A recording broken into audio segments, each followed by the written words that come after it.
ರಾಜ್ಯ ರಾಜಕಾರಣದಲ್ಲಿ ಇದೀಗ ಹನಿ ಟ್ರ್ಯಾಪ್ದೇ ಸಾಕಷ್ಟು ಕೋಲಾಹಲ ಉಂಟಾಗ್ತಾ ಇರುವಂಥದ್ದು. ಈ ಕುರಿತಂತೆ ಮಾತನಾಡಲಿಕ್ಕೆ ನಮ್ಮ ಜೊತೆಗೆ ಇದೀಗ ಸಚಿವರಾಗಿರ್ತಕ್ಕಂಥ ಶಿವಾನಂದ ಪಾಟೀಲ್ ಇದ್ದಾರೆ. ಅವ್ರನ್ನೂ ಸಹ ಮಾತಾಡ್ತೀನಿ.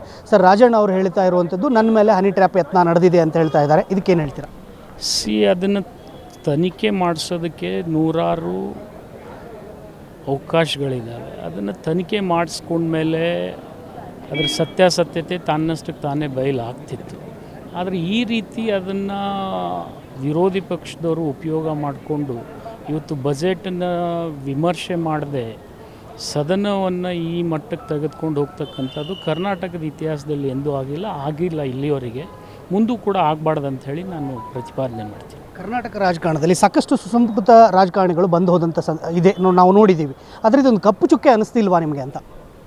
ಇದರಲ್ಲಿ ಏನು ಹೊರಗೆ ಬಂದಿದೆ? ಈಗ ಒಬ್ರು ಯಾರೋ ಒಂದು ಮಾತನ್ನು ಎತ್ತಿದ್ರು, ಅದಕ್ಕೆ ತನಿಖೆ ಆಗಬೇಕು ತಾನೇ.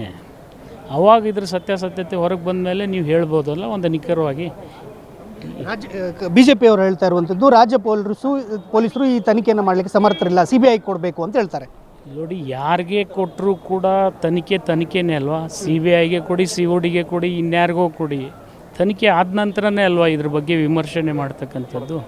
ಕಾಂಗ್ರೆಸ್ನಲ್ಲೇ ಕೆಲವರು ಕಾಂಗ್ರೆಸ್ನಲ್ಲಿರ್ತಕ್ಕಂಥ ಸಚಿವರನ್ನೇ ಟ್ರ್ಯಾಪ್ ಮಾಡ್ತಾ ಇದ್ದಾರೆ ಅನ್ನೋ ಮಾತುಗಳು. ಅದಕ್ಕೆ ಸಾಕ್ಷಿ ಪುರಾವೆ ಬೇಕಲ್ವಾ.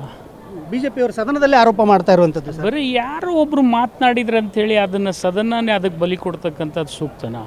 ಯಾವ ರೀತಿಯಾಗಿ ತನಿಖೆ ಆಗಬೇಕು? ಆಗಲಿ, ತನಿಖೆ ಯಾವ ರೀತಿಯಿಂದನೂ ನೀವು ಮಾಡಿಸಿ, ಅದ್ರಾಗೇನಿದೆ. ತನಿಖೆ ಮಾಡೋದ್ರಲ್ಲಿ ಏನು ವ್ಯತ್ಯಾಸ ಇದೆ? CODಯಿಂದ ಮಾಡಿಸಿ, CBIದಿಂದ ಮಾಡಿಸಿ, ಆ ಇಶ್ಯೂನ ತೆಗೆದುಕೊಂಡು ಸದನ ಬಲಿ ಕೊಡ್ತಕ್ಕಂಥದ್ದು ಯಾವ್ದು ಸೂಕ್ತ? ಇಲ್ಲ, ಬಡ್ಜೆಟ್ ಅಧಿವೇಶನದ ಮೇಲೆ ಸಮಗ್ರವಾದಂಥ ಚರ್ಚೆನೇ ಆಗಲಿಲ್ವಲ್ಲ ಸರ್ ಈ ಸಾರಿ? ಅದೇ ದುರ್ದೈವ ಅಂತ ಹೇಳಿದೆ ನಾನು ಇಲ್ಲಿವರೆಗೆ. ಇದಿಷ್ಟು ಸಚಿವರ ಮಾತುಗಳು. ಕ್ಯಾಮ್ರಾಮನ್ ಅಜಯ್ ಜೊತೆ ವೀರೇಶ್ ದಾನಿ, guarantee news, Bengaluru. Guarantee news, ಸುದ್ದಿ ಖಚಿತ, ನ್ಯಾಯ ನಿಶ್ಚಿತ.